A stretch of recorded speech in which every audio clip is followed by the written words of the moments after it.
One of the things that human beings underestimate dramatically is their capacity to get great at something if they're totally immersed in it, totally laser focused on something.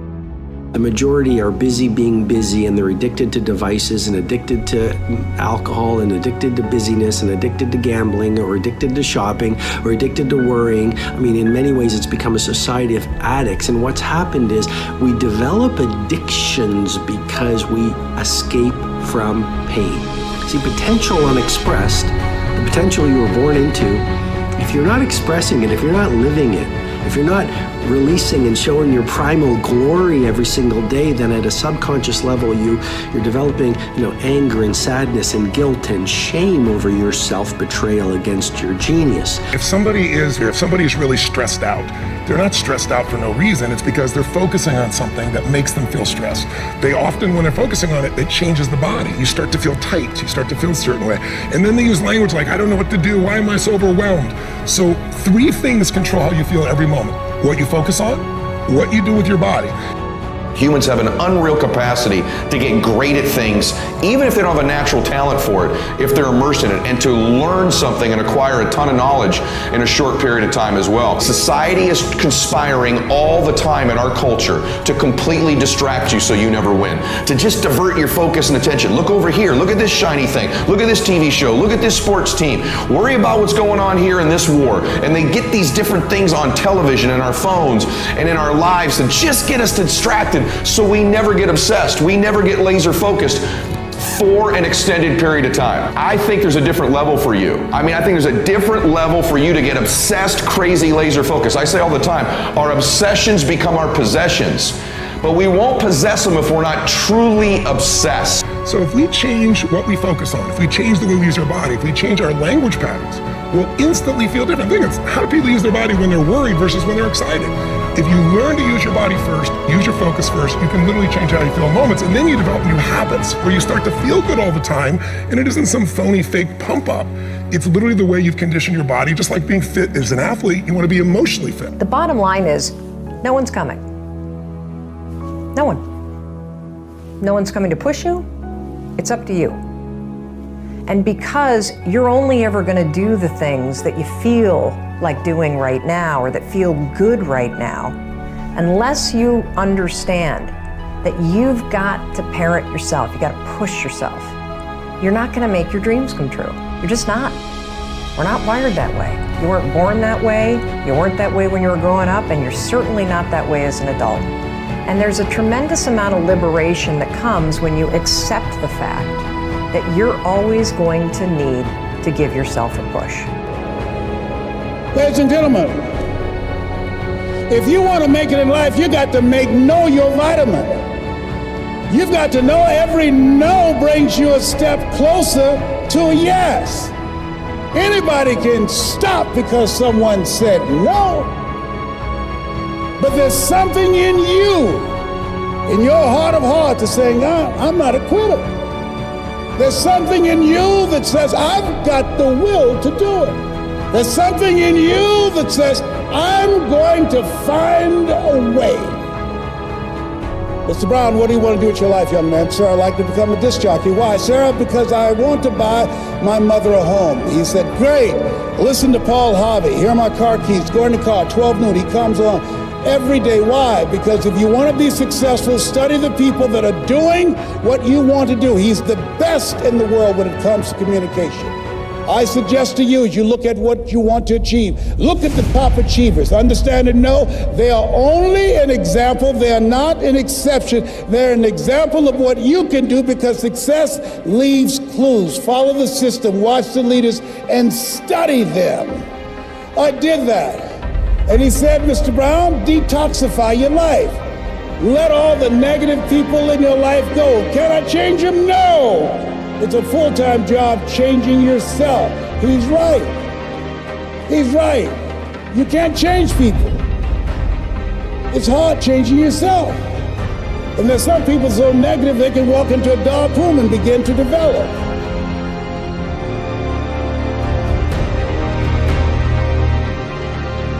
He said, practice OQP, only quality people. He said, I want you to see yourself as a disc jockey. You want to be a disc jockey? Visualize yourself being on radio. You want to be a top performer? Visualize yourself building the business. Visualize yourself coming across the stage, accepting an award for your recognition of your hard work. See it in your mind's eye. He said, I'll give you all your eyes can see. And I had to see myself on stage as I'm presenting right now. I've been here many times before I showed up in my mind. All your goals are achieved twice. First, in the mind, then, and without. And then finally, he said, Mr. Brown, I said, yes, sir. You want to be a disc jockey? Yes, sir. He said, you got to be hungry. I said, why do you keep saying that? He said, people that are hungry are relentless. People that are hungry are unstoppable. People that are hungry, no excuse is acceptable. I said, sir, I'm hungry to take care of my mother. All my life, people have always compared me to my brother because I'm not smart like him. It takes me longer to get things. And most people, I have to hear it again and again. But once, I got it, Sarah. I got it. You're the only person that never called me stupid or dumb. You never called me DT, the dumb twin. You look at me like I'm somebody. I've never had a father, and I watch you, and I want to be able to talk like you. I get choked up sometimes because I can't get my thoughts out, sir. I want to do what you do, and I want to make my mama proud. He said, you can do it, Mr. Brown. I've given you all you can get from me. Now it's on you. If you want to be a disc jockey, go out into the marketplace. I went to apply for a job on Miami Beach. Milton Butterball Smith was the program director. Hello, Mr. Butterball. How are you, sir? My name is Les Brown, sir. I'd like to be a disc jockey. Young man, you have any journalism in your background? No, sir, I don't. Have experience in broadcasting? No, sir. But let me audition for you, sir. Let me show you how good I am. All I want, sir, is a shot. Just let me audition. He said, no. How many have been rejected? Raise your hands, please. I was devastated with rejection. I said, Mr. Washington, they said no. He said, don't take it personally. Most people are so negative, they have to say no 7 times before they say yes. He said, you gotta be hungry. Go back again. I went back again. Hello, Mr. Butterball. How are you, sir? Now, my name is Les Brown, sir. I'd like to be a disc jockey. He said, I know what your name is. Weren't you here yesterday? I said, yes, sir, I was. Didn't I tell you no yesterday?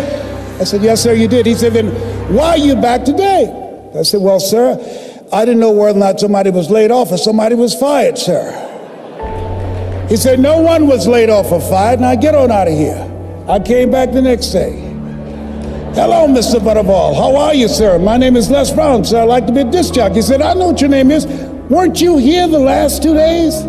I said, yes, sir. Didn't I tell you no the last 2 days? I said, yes, sir. He said, then why are you back today? I said, sir, I didn't know whether that someone got sick or someone died, sir. No one got sick or died. No one was laid off or fired. Now don't you come back here again. I came back the next day, talking loud, looking happy, like I was singing for the first time. I said, hello, Mr. Butterball, how are you? He looked at me with rage. He says, go get me some coffee. I said, yes, sir.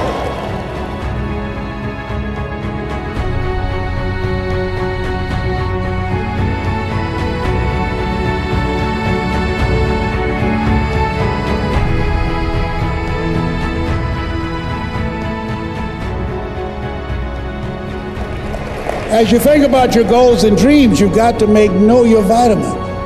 I became the errand boy for the disc jockeys. I'd go get their lunch and their dinner, and I stand in the control room watching them move their hands, knowing my time will come. Let us say together, I expect to live my dream. I began to serve them. My favorite book says the greatest among you will be your servant. Learn how to be a good servant. And so pretty soon, I was, write this down, building a relationship. People build relationships with people they know, like, and trust, and have proven themselves. And they said, look here, young boy, who cleaned my car today? I did, sir. How much do I owe you? Nothing, sir. You cleaned it inside and out and waxed it, yes. I don't owe you anything, no sir. I just wanted to help out. Write this down, give before you ask. I was giving service. I was giving service first. You say, whoa. Yeah, Donna Ross and the Supremes are coming to town, the Four Tops and the Temptations. Here are my car keys. Pick them up and take them to the Fontainebleau Hotel on Miami Beach. I said, be my pleasure to serve you, sir. I would drive these entertainers all over Miami Beach in the disc jockeys' big long Cadillacs. I didn't have any driver's license, but I was driving like a handsome. Then one day, it was a Saturday afternoon, a disc jockey by the name of Rockin' Roger was drinking while he was on the air. He began to slur his words. He got so drunk he was about to fall off the chair. It was a Saturday afternoon, and I was the only one there, looking at him through the control room window, walking back and forth, young, ready, and hungry.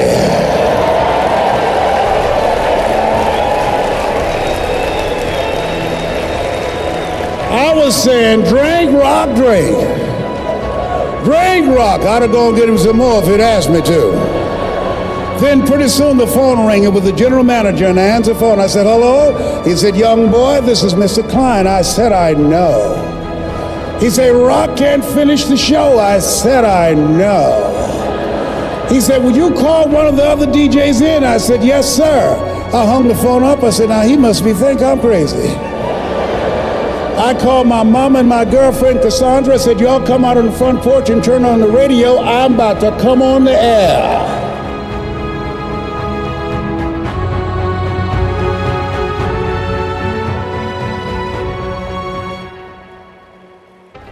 I waited for about 20 minutes and I called him back and said, Mr. Klein, I can't find nobody. He said, young boy, you know how to work the controls? I said, yes, sir. He said, go in there and segue the records. Don't you say nothing here. I said, yes, sir. I couldn't wait to get old Rock out of the way. I put on a fast record. I said, look out, this is me, LB Triple P. Les Brown, your platter playing papa. There were none before me and there will be none after me. Therefore, that makes me the one and only. Young and single and love to mingle, certified, bona fide, indubitably qualified to bring you satisfaction and a whole lot of action. Look out, baby, I'm your love man. I was hungry. I was hungry. I was hungry. Shake someone's hand and say, you gotta be hungry. Shake someone's hand and say, you gotta be hungry. You gotta be hungry. So I'd like to leave this with you. I don't know what you want to do, but I believe that Zig was right. You give enough people what they want, they will give you what you want. I believe Jim Rohn was right. When the end comes to you, let it find you conquering the new mountain, not sliding down an old one. I believe Earl Nightingale was right. All of us are self-made, but only the successful will admit it. I believe that Dr. Peel was right. Always strive to get on top in life because the bottom is overcrowded. I believe Mike Williams is right. If you do what is easy, your life will be hard. But if you do what is hard, your life will be easy. So I dedicate this to you, to the dreamer in you. Something my mother used to love to hear me say. Leslie, yes ma'am, mama. Say that thing for me, boy, that makes me feel good. I dedicate this to you because it's one thing to be in the business, but there's something else when the business is in you. You're here because it's in you. It's in your heart.